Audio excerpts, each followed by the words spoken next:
जय हिंद। आज हम प्रश्न उत्तर करेंगे NCERT क्लास 8 विज्ञान अध्याय 2 सूक्ष्मजीव मित्र एवं शत्रु। प्रश्न संख्या 1, रिक्त स्थानों की पूर्ति कीजिए। क, सूक्ष्मजीवों को, यहाँ पर रिक्त स्थान है तो उसका आंसर होगा सूक्ष्मदर्शी की सहायता से देखा जा सकता है। उत्तर होगा सूक्ष्मदर्शी। प्रश्न ख, नीले हरे शैवाल वायु से, उत्तर है यहाँ पर नाइट्रोजन का स्थिरीकरण करते हैं जिससे मिट्टी की उर्वरता में वृद्धि होती है। उत्तर होगा नाइट्रोजन। ग, अल्कोहल का उत्पादन ईस्ट, क्या होगा ईस्ट, ईस्ट नामक सूक्ष्मजीव की सहायता से किया जाता है। उत्तर होगा ईस्ट। प्रश्न घ, हैजा जीवाणु के द्वारा होता है। उत्तर होगा जीवाणु। प्रश्न 2, सही शब्द के आगे सही का निशान लगाइए। क, ईस्ट का उपयोग निम्न के उत्पादन में होता है तो उत्तर होगा अल्कोहल। ऑप्शन ख सही होगा। उत्तर है अल्कोहल। ईस्ट किण्वन प्रक्रिया द्वारा चीनी को अल्कोहल में बदलता है। प्रश्न ख, निम्न में कौन सा प्रतिजैविक है तो उत्तर होगा ऑप्शन 2 स्ट्रेप्टोमाइसिन। उत्तर होगा स्ट्रेप्टोमाइसिन। स्ट्रेप्टोमाइसिन एक प्रतिजैविक है जो जीवाणुओं को नष्ट करता है। प्रश्न ग, मलेरिया परजीवी का वाहक है तो उत्तर होगा मादा एनोफिलीज मच्छर।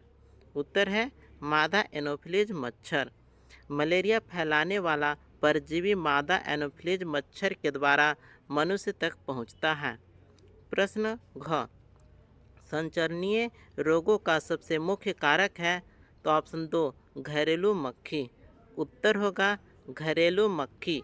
घरेलू मक्खी गंदगी से रोगाणु उठाकर भोजन पर बैठती है जिससे रोग फैलते हैं। प्रश्न अंग, ब्रेड अथवा इडली फूल जाती है, इसका कारण है तो ऑप्शन 3 ईस्ट कोशिकाओं की वृद्धि। तो यहाँ पर उत्तर है ईस्ट कोशिकाओं की वृद्धि। ईस्ट कार्बन डाइऑक्साइड गैस बनाता है जिससे ब्रेड या इडली फूल जाती है। प्रश्न च, चीनी को अल्कोहल में परिवर्तित करने के प्रक्रम का नाम है तो उत्तर होगा किण्वन। ऑप्शन 3 सही होगा किण्वन। किण्वन वह प्रक्रिया है जिसमें ईस्ट चीनी को अल्कोहल में बदलता है। प्रश्न 3, कॉलम 1 का कॉलम 2 से मिलान कीजिए। तो यहाँ पर देखिएगा कॉलम 1 है और दाएं तरफ है कॉलम 2। तो क, जीवाणु का मिलान होगा 5वां से हैजा का कारक। राइजोबियम का मिलान होगा नाइट्रोजन स्थिरीकरण से। लैक्टोबैसिलस का मिलान होगा दही का जमना। ईस्ट का मिलान होगा ब्रेड की बेकिंग। अंग, एक प्रोटोजोआ का मिलान है मलेरिया का कारक।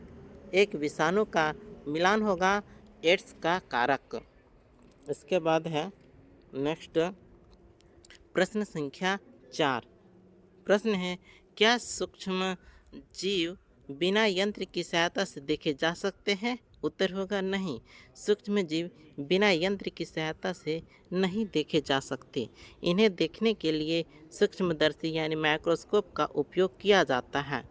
प्रश्न 5, सूक्ष्म जीवों के मुख्य वर्ग कौन कौन से हैं?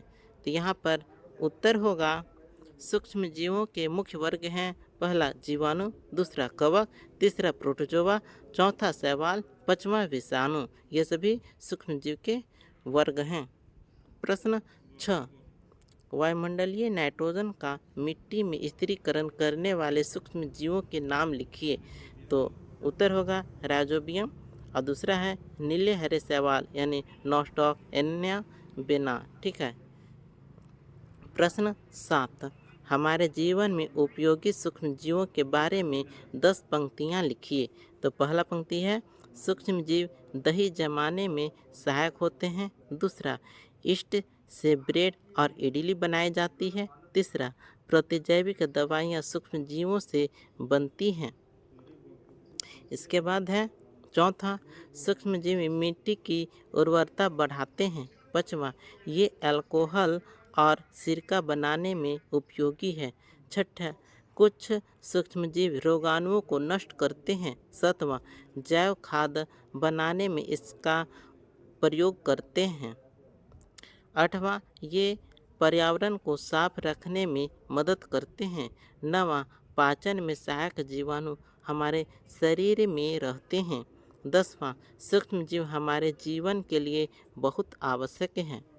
प्रश्न संख्या 8, सूक्ष्मजीवों द्वारा होने वाले हानिकारक प्रभावों का संक्षिप्त विवरण दीजिए। उत्तर होगा, कुछ सूक्ष्मजीव रोग फैलाते हैं जैसे हैजा, मलेरिया और टीबी। ये भोजन को खराब कर देते हैं, फसलों और पौधों को नुकसान पहुंचाते हैं। कुछ सूक्ष्मजीव महामारी का कारण बनते हैं। प्रश्न संख्या 9, प्रतिजैविक क्या है? प्रतिजैविक लेते समय कौन सी सावधानियां रखनी चाहिए? उत्तर होगा, प्रतिजैविक वे दवाइयां हैं जो रोग उत्पन्न करने वाले जीवाणुओं को नष्ट करते हैं। अब हम सावधानियां जानेंगे। सावधानियां, पहला, प्रतिजैविक डॉक्टर की सलाह से ही लें। दूसरा, पूरा कोर्स पूरा करें। तीसरा, बिना आवश्यकता प्रतिजैविक न लें।